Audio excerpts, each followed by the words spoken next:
বৈশাখী road পুরো বৈশাখী road পানিতে ডুবে গেছে। এই যে ইমনগো মাছের খামার পানিতে তলায় গেছে। পুরা পানি একেবারে মাছ বের হয়ে গেছে। এই যে দেখেন এই পাশ দিয়ে এই যে মাছেরই গেট।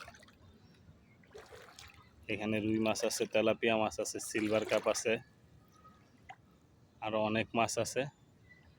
ওইখানে আমরা লাগাইছি ইমনগো বাড়ির কোনায়, ওই যে ইমনের মুরগির খামার ওইটা।